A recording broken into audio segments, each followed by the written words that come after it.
I've now got to decide how thick I want that to be for my product.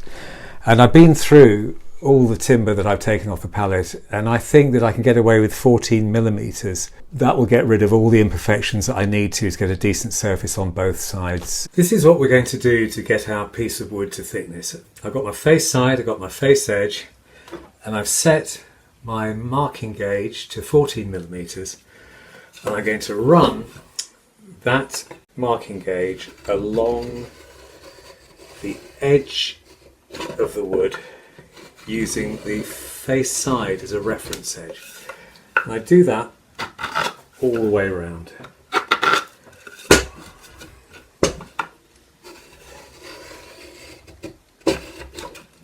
And when I've achieved a sufficiently deep line, it doesn't have to be that deep, in fact you don't want it that deep to be honest, with a sharp pencil I run the pencil down the work to emphasize the line. There you go, a line all the way around that component that I can now plane to. You'll notice I've had to pack this up higher than I did before because my line is so close to these holding pieces that if I'm not careful I'm going to start planing the tops of those off. And the disadvantage of that is that there's much less surface area that these holding pieces are pressing onto, and I've run the risk of damaging that nice edge that I planed. I hope I can get rid of that because I've left this slightly wider than 70 millimeters.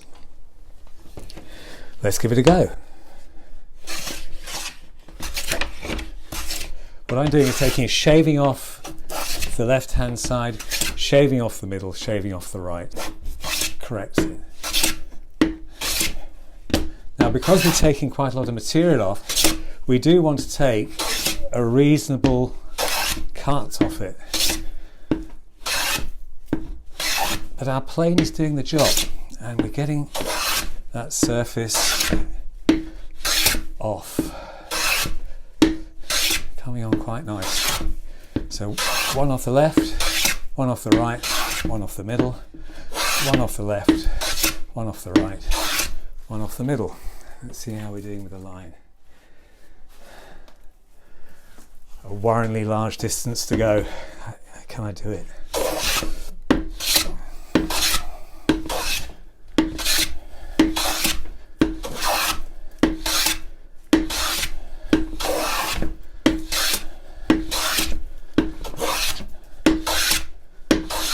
It's a lovely smell coming off this timber.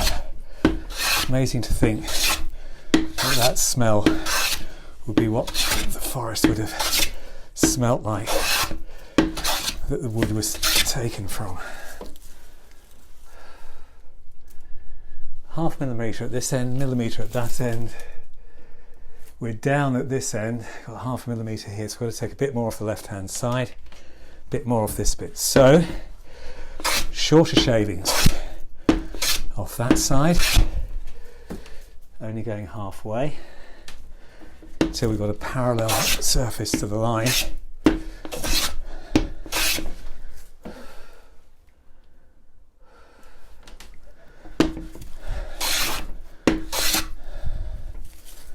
I'm looking all the time to make sure that I'm approaching that line evenly all the way around. Now I think I can afford to lay off that blade a bit, so I'm taking finer shavings and I have to gradually get it down to the line.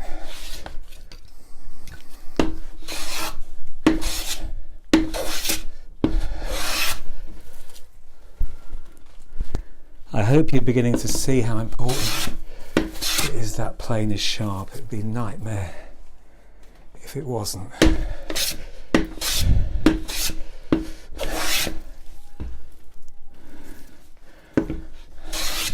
And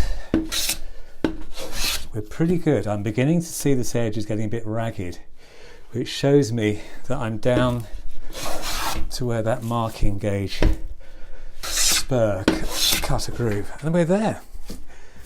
Let's have a look.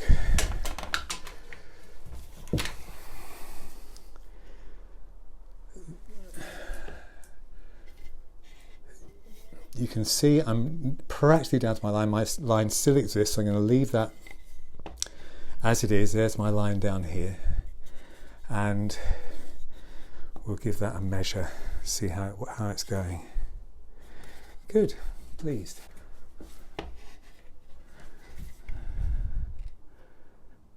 Not surprisingly, spot on 14mm. Spot on 14mm. Good. All I got to do is repeat that on the remaining shelves, and we'll get back and see how I get on after that. I'll start off with this bit, which you might remember because it had these nasty imperfections here. It's got a knot here that's going to be tricky, and it's got a darker knot here with some holes that aren't very pretty either. So if I can get this up, make it look half decent, hopefully it'll give you the confidence you need to go ahead with whatever timber that you've salvaged from your particular pallet. I'll choose the best of the two sides, which is this side as opposed to that one, to use as my face side, and then because it's got damage in it, I'll use this as my face edge, the one that we've already prepared.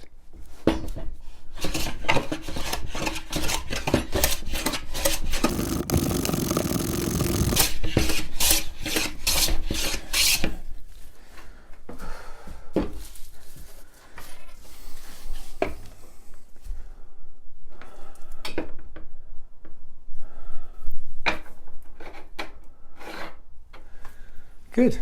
A reasonable face side, reasonable face edge, and now I can turn my attention to making it 70mm wide.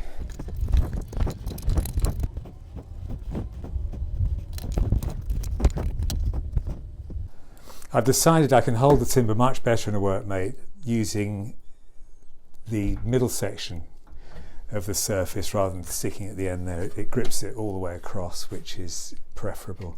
You can also use your knuckle of your thumb if you're a bit scared of those teeth, which clearly I am.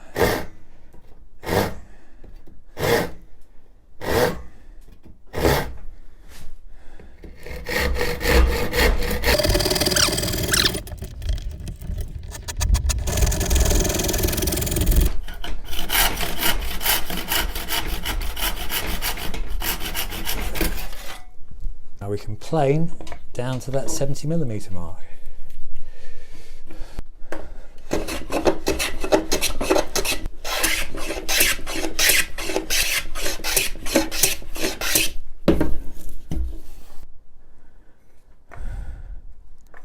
Spot on. Now the very, very difficult bit. Let's see how I get on.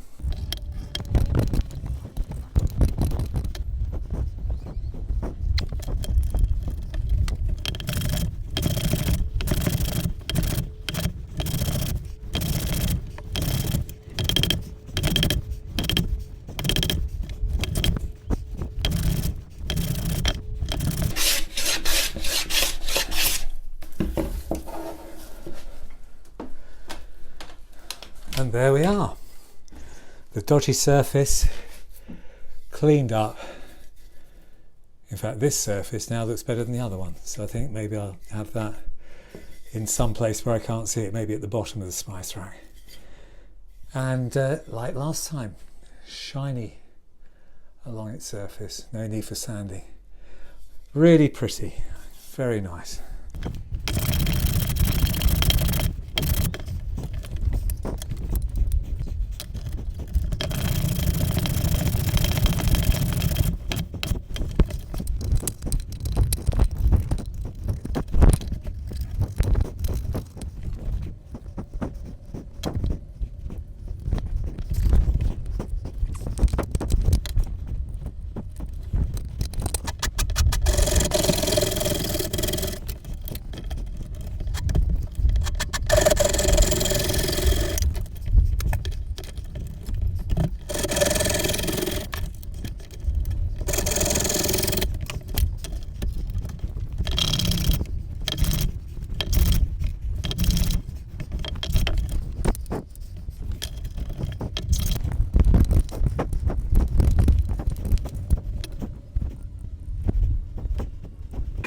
So I need to repair this broken part here. I'm going to do exactly the same thing as I did all those hours ago. Pop some glue along the split, lift it up so I can get glue along that surface, blow the glue in,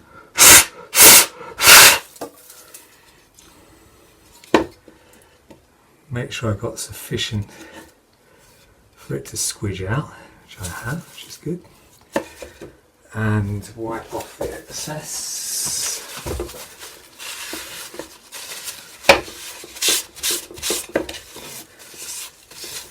Check it's still squidging, which it is. Then I can put some masking tape over the join to keep it under tension while that glue sets. Stretch the masking tape over the join so you can see it squidge out. And I'll put some more on the back part of that split, I think, as well, just to make sure. Bit of tension. And that, in about 20 minutes, should be ready to plane. See you in 20 minutes. I've left the tape on for about an hour and a half, and that should be plenty of time for that to have gone off. So the glue should have done the trick, and you can't really see where that break was, which is just what I needed. Great, so now we can plane this remaining edge up, and then we can get on to the last side. I'm going to plane this remaining side in this direction so that I don't lift up that break that I've just mended.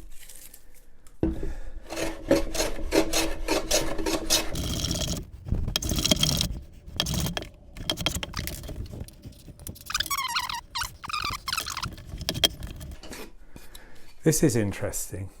If you have a look, you've got a grain pattern that looks like that, and you can imagine the grain pattern flowing in that direction, like waves breaking on a seashore. And that gives me an indication that the direction of the grain is in that direction there. So I'm going to make sure that the wood remains in that orientation.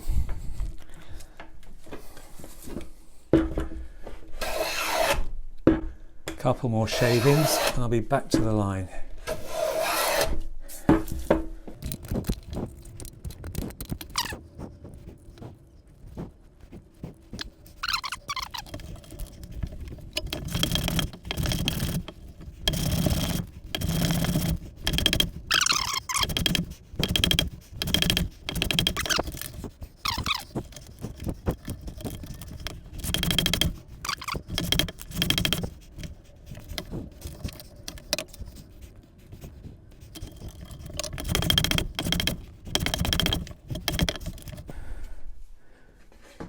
And that's it. Really nice finish on that too. So I've now got 4 identical pieces for the shelves, and behind your back I prepared these. I've got 2 side pieces with the holes already filled in, and what I'll do in the next session is to show you how to fill in those nail holes.